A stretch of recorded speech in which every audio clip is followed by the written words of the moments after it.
Om Sahana Bhavatu Sahanau Bhunaktu Sahaviryam Karavavahai Tejasvinavadhitamastu ma Vedvishavahai. Om Shantha Shantha Shantha.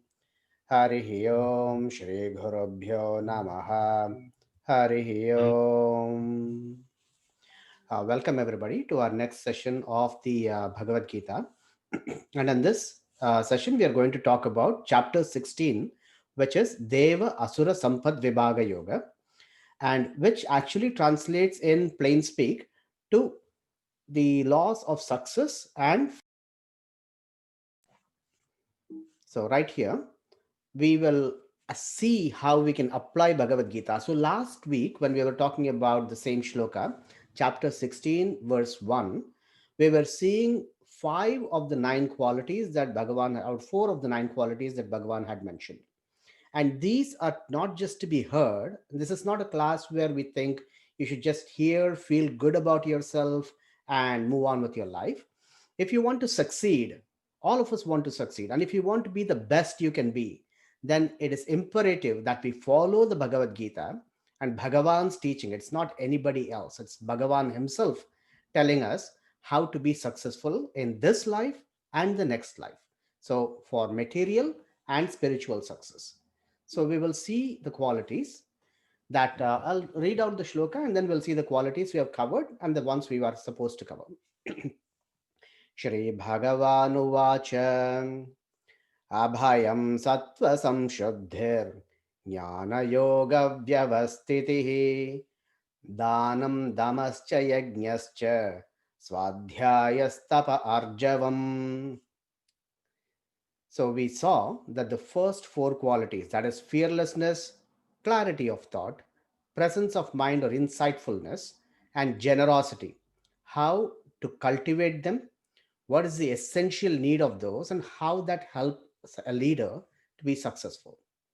Going forward, we'll cover the other five in this episode, that is self control, damaha, yajnaha, Swadhyaya, Tapa, Arjavam. Damaha means self control. So the first is fearlessness, clarity of thought, incisive insight, generosity, and now self control. Now, why do we need self control? Everybody talks about it, nobody seems to practice it because it is very hard to actually give up a habit that we ourselves have cultivated over time. So when we get into a habit, it is easy for us to control it. So it's one small inference, one small negligence, and it seems like it's okay. And most of the smokers who start smoking say, I can quit anytime I want. And that is the biggest trap they fall into. That's how addiction starts, right? So it starts with a small negligence, and you feel somewhat powerful, somewhat good about yourself. And then you become dependent on that addiction. It's not just harmful addictions like alcohol or drugs. Those are the big ones that take you to a downfall. But even small ones like white lies, actually covering up a small mistake, or negligence of duty, falling asleep when you're supposed to study, or not doing your homework. All these start small, and procrastination grows to a level where you cannot, uh, control it, and it starts controlling you. So here, self restraint is important because there are two things in Bhagavad Gita. Also, Bhagavan says yoga and kshema. Yoga means acquisitions, meaning going after or acquiring new things that you currently don't have. And kshema is protecting the things you already have. So think of it as offense and defense. Think of the olden days soldiers of the past, the medieval soldiers. They always have uh, what do you call it? Sword and a shield. Sword is proactive, meaning you go and attack, but you also don't want to get attacked. That is why you have a shield, right? Same way, acquisitions, meaning you are succeeding in your business, you're succeeding in your life, succeeding spiritually, so you're progressing. But if you have a leak that will drain out your entire resources. It needs to be plugged, and that is called dhamma. Dhamma is self constraint, or making sure that all the energies or all the successes that you have gathered is not depleted or lost. We'll see many examples of those later on, but now let's talk about a very good example that I really like. Even a mighty ship that floats on water, if it has a small hole and it is unchecked, eventually it will sink the ship. And that is why a human being needs to, or even a sadhaka, needs to make sure that all the indriyas means the inputs, the sense organs, eyes, ears, nose, tongue, and skin. So these have their own addictions and how we should control them. Okay, so far so good. Now, an unrestrained mind is will cause you severe spiritual drain, but also will cause you stress and strain if it's unchecked. How do you practice Dhamma? Sanatana Dharma has multiple ways of us cultivating, even from childhood, we can practice this to cultivate not just Dhamma, but also willpower as we go forward. So, for physical, which is the easiest, you have Vrata, which is dietary restrictions or Ekadashi Vrata, where you can fast without grains, or you can fast without anything solid, or you can fast completely. Nirjala Ekadasi is even without water, a complete 24-hour fast or a 36-hour fast by a Dwadasi Parana, or the break of the fast. So if there was a Nobel Prize winner about in 2016, if I'm not wrong, who talked about autophagy, which is if you're fasting, your cells, your body will start eating all the the junk in it, and it'll start cleaning itself. So you actually become healthy by fasting. And now they talk about intermittent fasting, which has become a fad. So it's a good thing. But Ekadashi Vrata is already mentioned twice a month for a complete 36-hour period, which is from the night of the previous day to the morning of the day after Ekadashi. Mental or verbal fasting, which is Mauna Vrata, or what we call, and another thing called Uparama. Uparama is even if you're in the midst of temptations, not letting the mind being involved in it. It's called Uparama.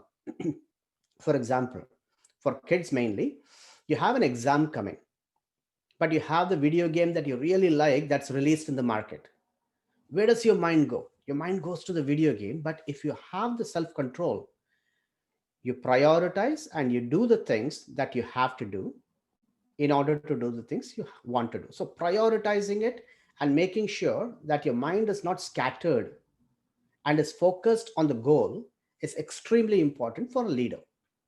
Financial, we all know, a person who loves spending and spending more than their income or more than the cash inflow will eventually end up on the negative balance. Meaning, if you're not planning for your expenditures, or you want extravaganza thing, that vacation and this hotel and things that you don't need, hoarding. So financially, there are uparamas that will help you contain the losses that you will incur later on. So investment versus expenditures. We can talk about that as a separate topic, but as of now, I'm just listing things. Community health, which we are seeing currently, is social distancing and mask. That is one way of self control and restraint. You want to go socialize, but it is better you don't, because then it's harmful for the community.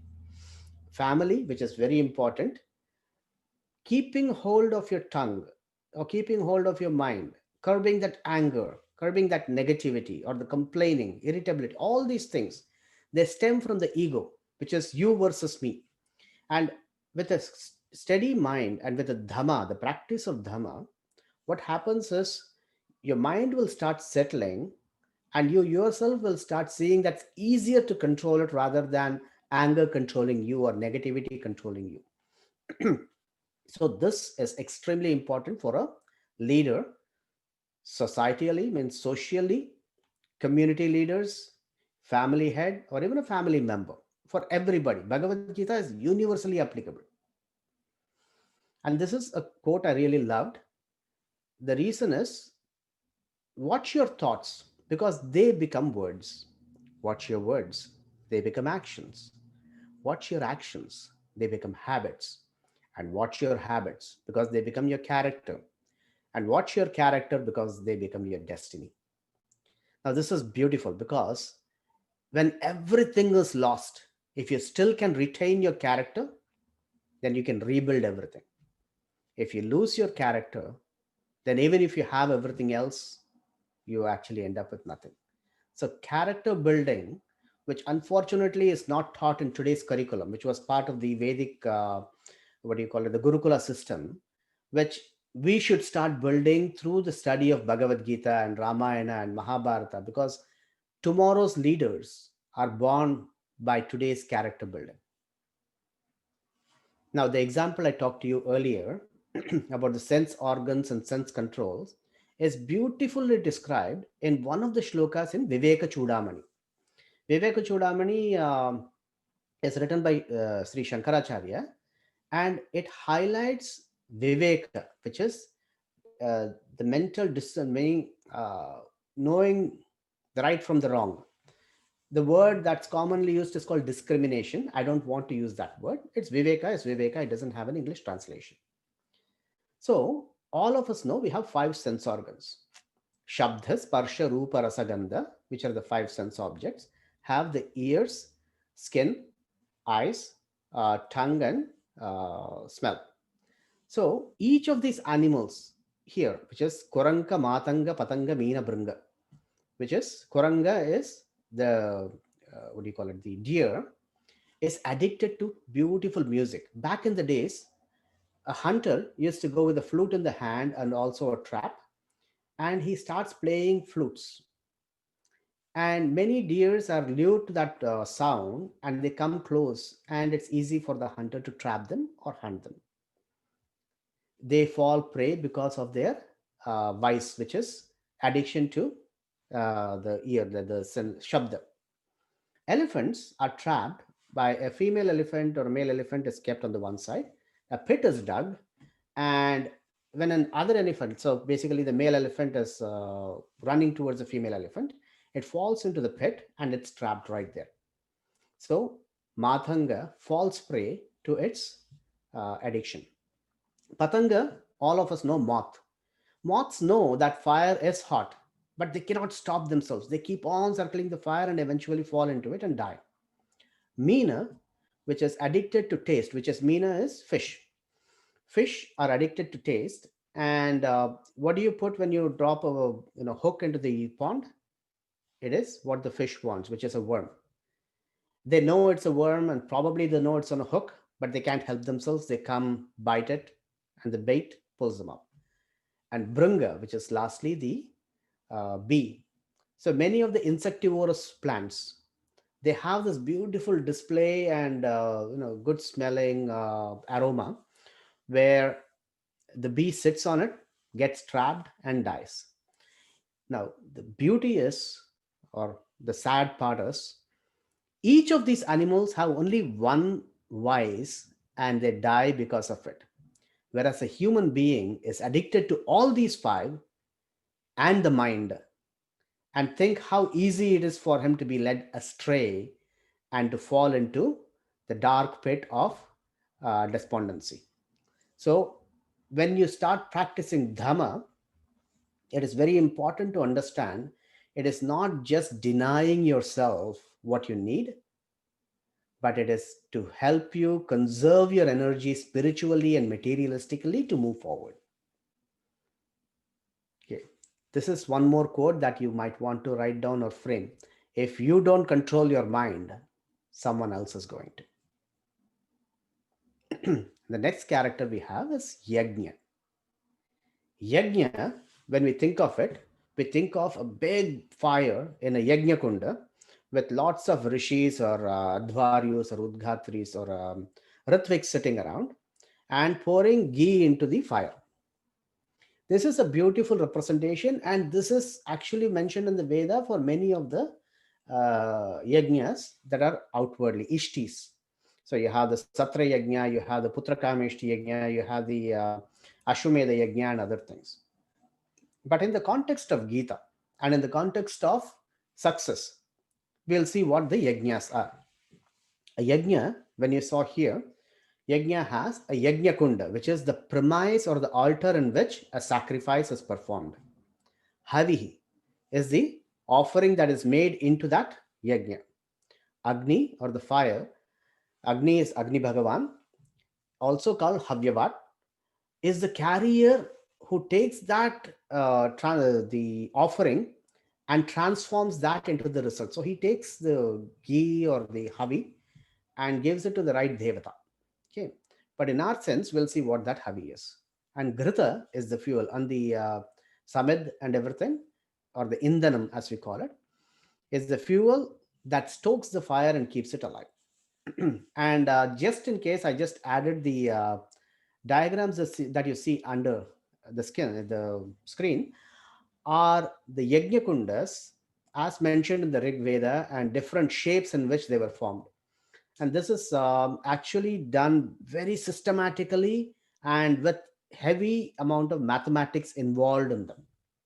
So these are still preserved in many of the schools. I think even in Kerala, they have recreated some of these yajnas even recently, Athiratra or Agni Chayana, and it brings rain. So if we go into this concept of the yajnas, they are still valid, they work, and they actually show results.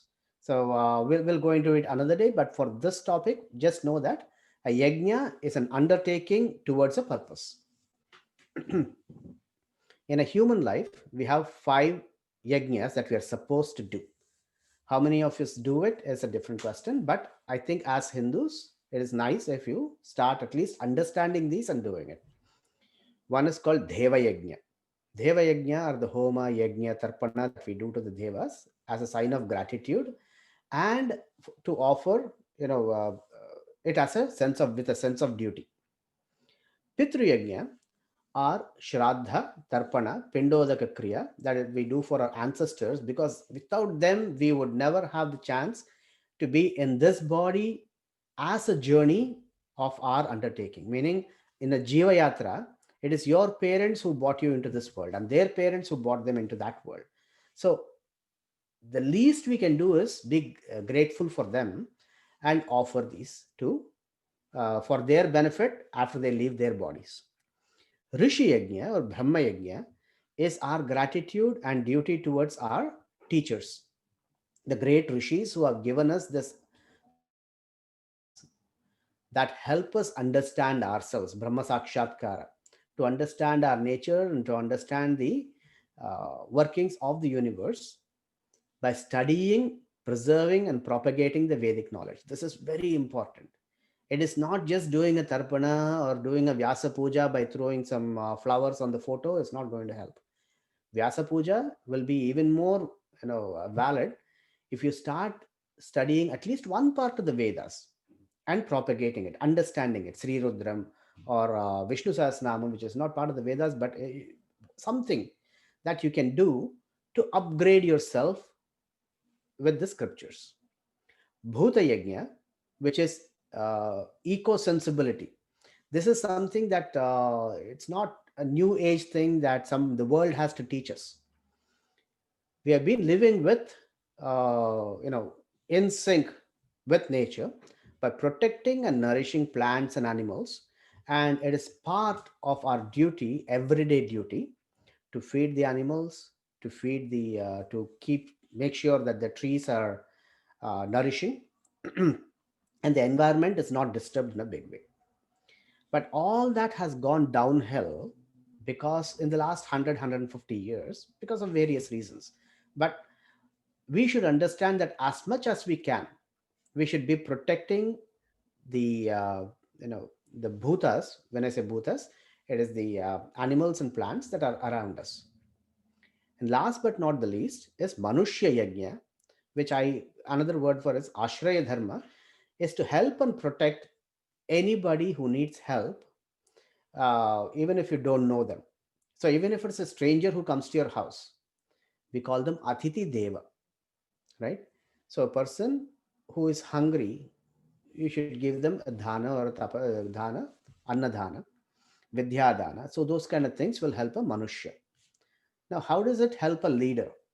When a leader understands the duty he does to his environment, so it's not a selfish leading, it is social responsibility, eco responsibility, and inclusivity. So these are the things that you should remember as a leader, and make sure you elevate yourself to such a level where you're able to perform all these yajnas. Okay. Having said that, we'll move on to the next topic. But before we do, I just wanted to give you a wonderful quote. Great achievement is usually born from great sacrifice and is not the result of selfishness. So I don't know when it started, but people started believing that being selfish and grabbing things more than they give out is going to make them rich. It is actually going to make people hoarders. The more you give, the more you get. It is the other way around. And this has been tried multiple times. The greatest of coaches, the greatest of kings, the greatest of emperors are the ones who have given selflessly, and they have received much more than they have given. Best example is Siddhartha Gautama, who was destined to be either a king or a teacher. Had he been a great king, he would have lived and passed away, and he would have been a great king in his time, but would not have made a great impact on the world. But because he became a great teacher, now we know him as Buddha, right? He had given selflessly and transformed in his own way the people around him, and his teachings have lived on. You have so many other people. Rantideva is one of them. He had given till his last breath. So giving actually makes you a leader than just grabbing. And the next one, which is very important for a leader, is self analysis. When I keep saying very important, but all of these are important in its own way. Assume you have all the qualities of fearlessness, clear thinking, generosity, and all these things. But you have also a shadow inside you of negative qualities that you're not able to decipher, and you're constantly hurting people. How do you know whether you're on the path of success or failure? Meaning, a person who is fearless can also turn out to be a dictator, right? So, in order to be a successful leader, one of the tools that you should develop is a quality called introspection or self analysis. Swadhyaya can be interpreted in two ways: studying by yourself or studying yourself. Okay. So, what you don't know will hurt you. There is something called a Johari window where parts of your personality is exposed to everybody, meaning you know about yourself and other people know about you. There are some parts of your personality where you know about yourself, but other people don't. That's secretive. Third part is where other people know about something about you that you don't. Okay. So that is self ignorance. And the fourth is something that you don't know about yourself and other people also don't know. So that's completely hidden. So we are talking about the third part, which is things that people know about you, but you don't. And the best way to dig it and find it is introspection. So we'll go with the first definition first, which is the self-study or learning by yourself. Now, at home, I tell the kids the same thing. A leader never stops learning. The moment you stop learning, you stop understanding the environment around you and the different parameters around you. In which case, you stop having a vision, so you cannot lead anymore. Okay, you become a victim of news fed to you, and that kind of leader falls very quickly. And second, and again, with schooling, I have a personal grudge towards schooling because all my learning happened after schooling. So learning and schooling are not the same.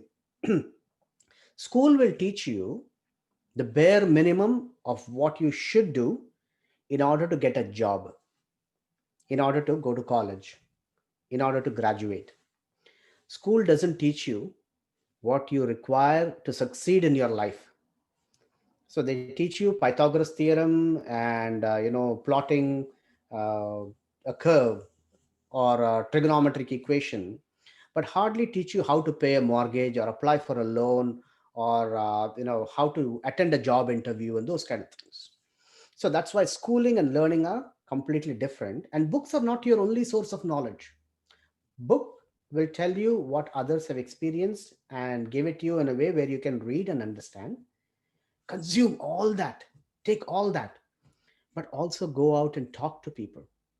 When you go visit a store, or when you visit a mall back in the days, pre-COVID days, or pick up your phone, talk to people and hear about their experiences, how they became successful, how they led.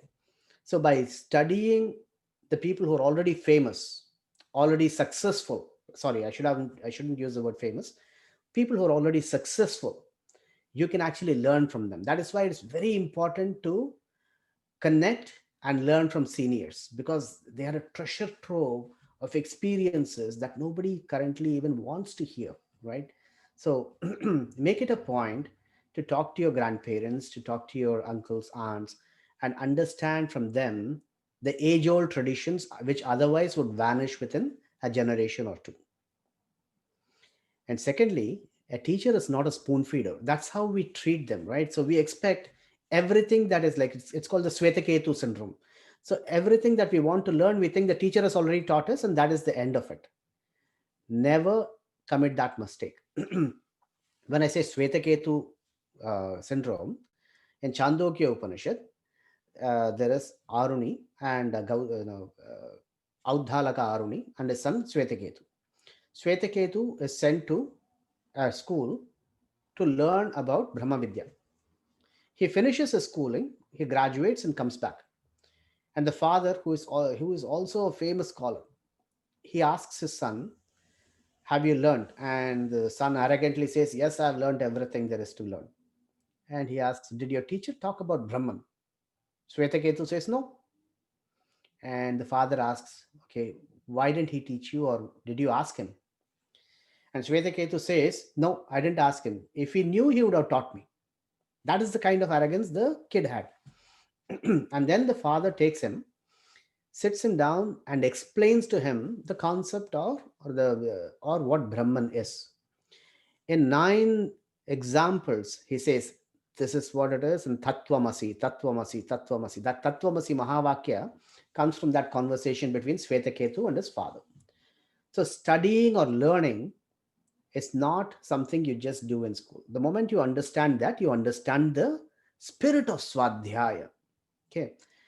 Every minute you spend that is not learned, or every day you spend where you haven't learned something, is a day that is a lost opportunity. So Swadhyaya is important. Part 2, self-analysis. Now, let's say there is a person who is extremely angry and irritable. The family is afraid of him or her, and something irritates him. It's not like nobody wants to be angry for no reason, but something is there that's troubling them. The way person walks, or this say the dinner is not right or on time, or something of that sort. But you'll have to start introspecting. Sit, think, set some time for yourself and start thinking, what is it exactly that's triggering me? What are the trigger points? How many times am I being triggered a day? And then you'll start looking at, these are the patterns that start emerging. Without introspection, those things will be completely oblivious to you. So when you start studying, anger is one of the examples. It could be depression, it could be anger, it could be something else, irritability. But the moment you start introspection, at least patterns start emerging. And then you'll see how I can control these patterns.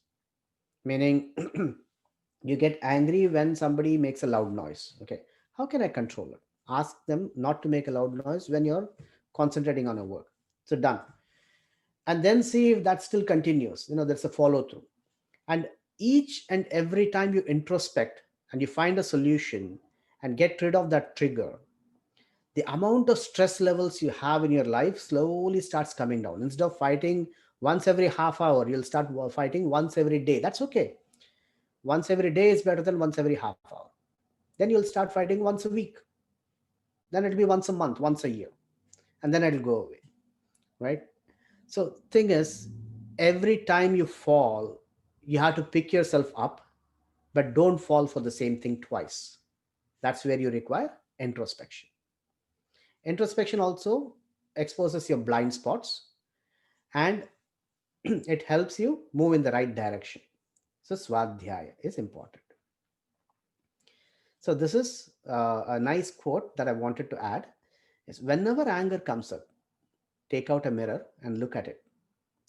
When you're angry, you're not very beautiful, which is true. But the thing is, without that mirror, you'll never see what your face looks like when you're angry. And in this case, the mirror is the mirror of introspection. Now, swadhyaya, tapa. All of us know what tapasya is. You think of a rishi standing on one leg, standing with one leg in the on his knee, and he does a tapasya mudra. So that is one way of depiction that is great, but really the word tapa means heat or burning or fire. Tapyate. So when you have the fire of passion to accomplish something and don't give up till you have done it, which is a perseverance, that is tapas. Satya tapas is a famous name. Now, Andrew Carnegie, if you have not heard about him, you should look it up. It's an inspiration, like his life is an inspiration for anybody who wants to succeed. Napoleon Hill often quotes him. Andrew Carnegie, well, I won't go into it now, but we'll talk about it when we talk about leadership. He says, give me a man with an average ability and a burning desire to succeed, and I will give you a winner in exchange every time. Meaning, you may or may not have the skills and ability, but if you have the burning passion to succeed, you will give it your 100% or maybe 200%, and you will not stop till your goal is reached. That is the kind of tivra tapas that you need to do. Best example for this is Brahmarshi Vishwamitra. All of us have heard about Vishwamitra. He is a son of Gadi, who is from the Kaushika. He is also called Kaushika because one of his ancestors was Kusha. Vishwamitra was born a Kshatriya. He was a king, a very powerful and strong king, who once had a visit to the sage Vasishta. Vasishta had a cow, and it was a wish-yielding cow. Vishwamitra saw the, sorry, when I say Vishwamitra, Kaushika saw the power of that cow, because the cow could give you anything you want. And Vishwamitra had gone there with his entire army. It's a big, big army. And Vasishta, being in a small hermitage, wasn't sure how, Vishwamitra thought, I've gone there, but how is he going to feed my army? And the cow made sure that the wish yielding cow made sure that the army was fed, because everybody had food to eat. And Vishwamitra was stunned by it. And he told Vashishta, give me that cow, because I have more use of it than you have as a rishi. So Vasishta refused, and Vishwamitra and Vasishta went into a fight. Now, when you say fight, it's not a fist fight. Vishwamitra initially tried, using his weapons, using his soldiers first, and all that was repelled away by the yogic Shakti or the power of Vasishta. His Brahmadanda was kept, and nobody could cross it. Vishwamitra tried with all the weapons he had mastered. He's a master of weapons. He was the teacher who taught many of the astras to Rama and Lakshmana. None of that worked against the Maharshi. And finally, he realized that all the weapons that you use are useless if you have the power of the Brahmadanda, which is, if you're a rishi, that power, the yogic power, is much, much higher than the physical power.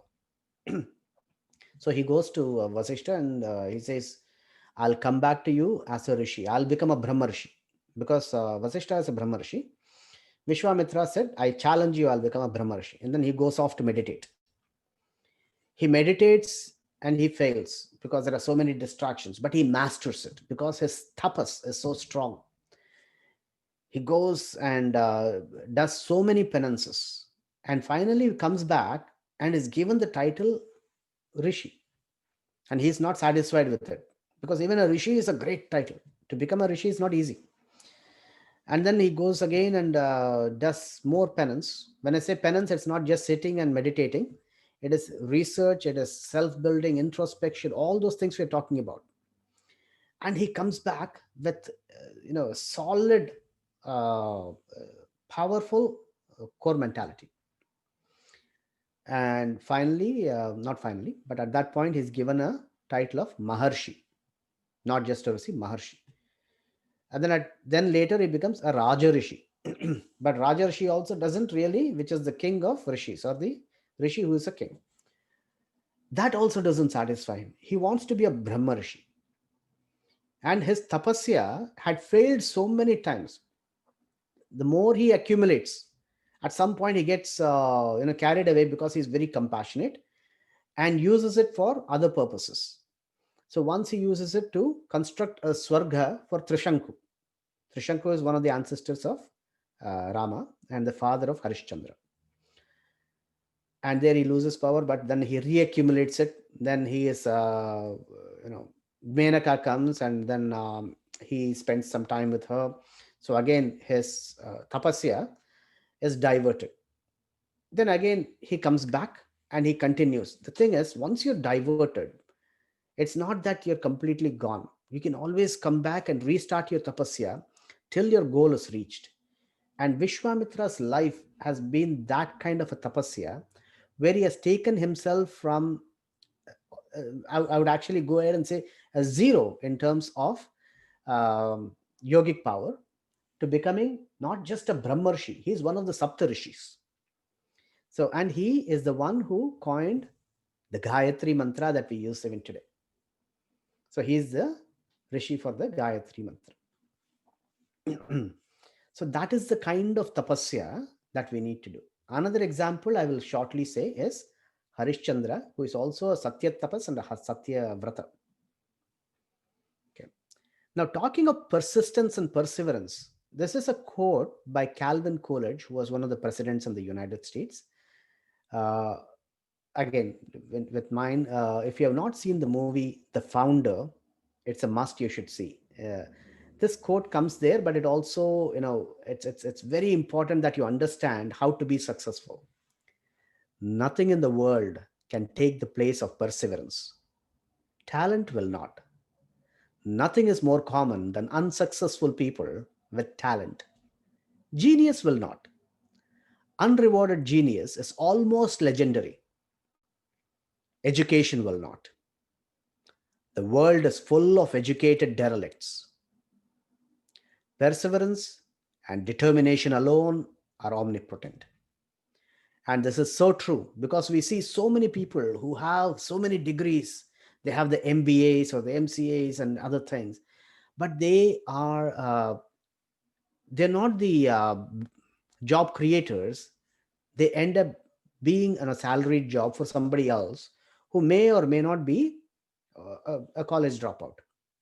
For example, Bill Gates, he didn't finish his college, and neither did Steve Jobs, nor did Mark Zuckerberg. These are people who had perseverance to complete what they did, but you can always go out and hire educated people. You can always hire people with talent. The bank is going to give you the money. What you need is the vision and the perseverance.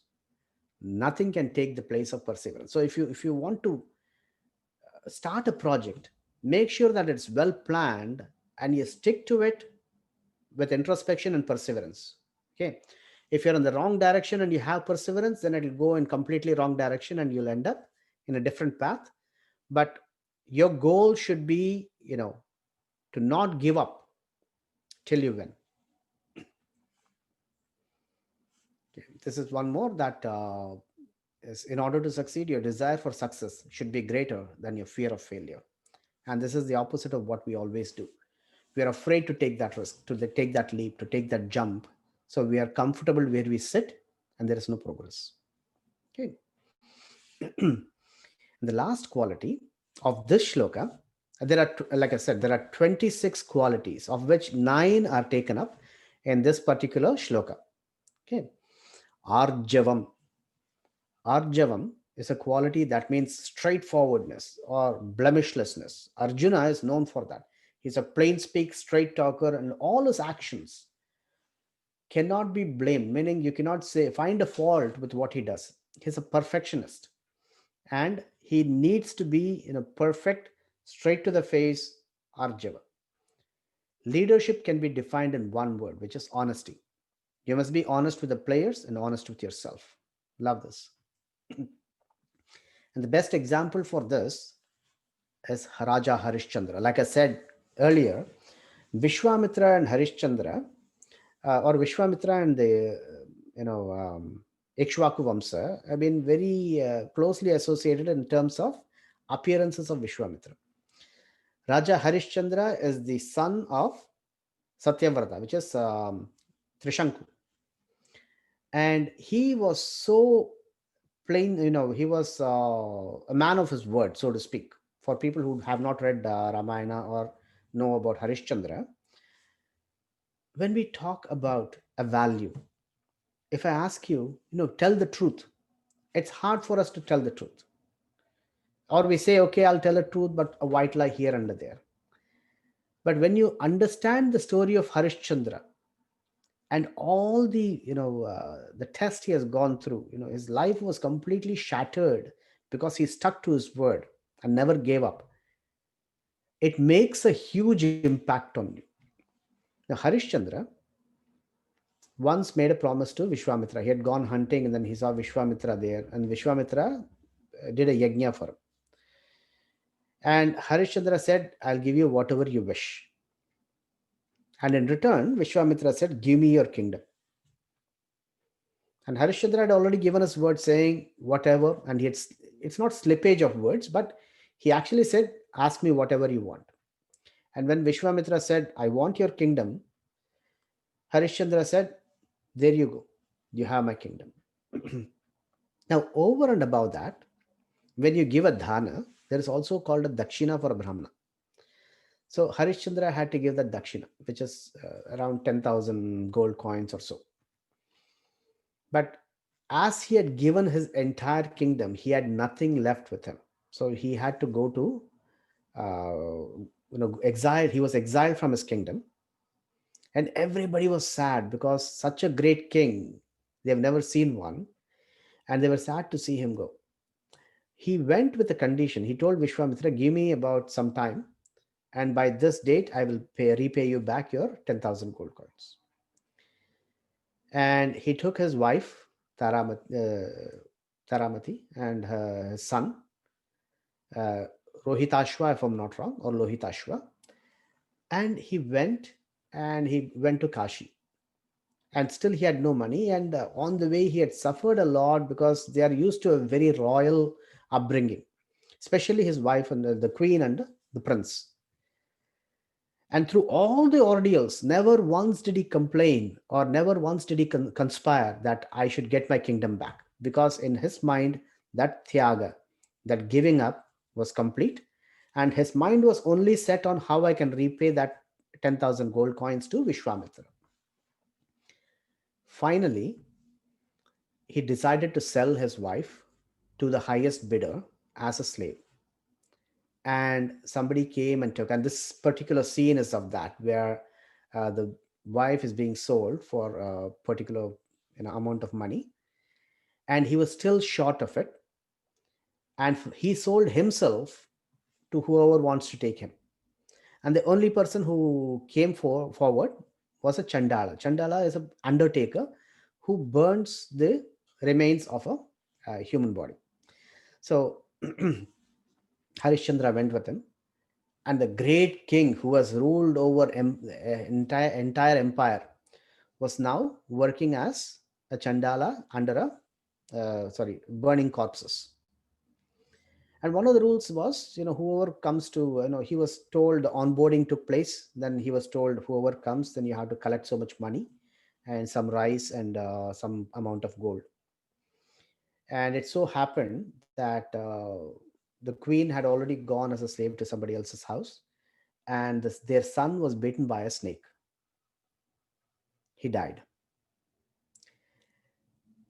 And by turn of fate, Excuse me. I'm just wondering, can I ask a question now, or do I later, wait until at the end of it. and the end? Okay, thank you. Yeah, so by the turn of fate, what happens is they bring Rohitashva to the ghat, and Harishchandra refuses, I mean, because he doesn't know it is his queen, he refuses to take Rohitashva's body without the tax and the amount. And finally, twist of fate, he sees, the what do you call it? The Mangal Sutra, and recognizes his own queen. And he recognizes that it is his son who has died. And he cries about the fate, but he still says, I cannot allow you till you give me the money. So, what happens then is the thing what I've heard, mean the Harishchandra dramas I've seen, is at that point, Vishwamitra comes forth, the Chandala turns into Yama, and they say this is all a test to see how much you're sticking to your word. Basically, you're a man of your word, Harishchandra, and you're absolved of all this, and everything is restored back to you. So, in his case, everything was restored back to him as a happy ending.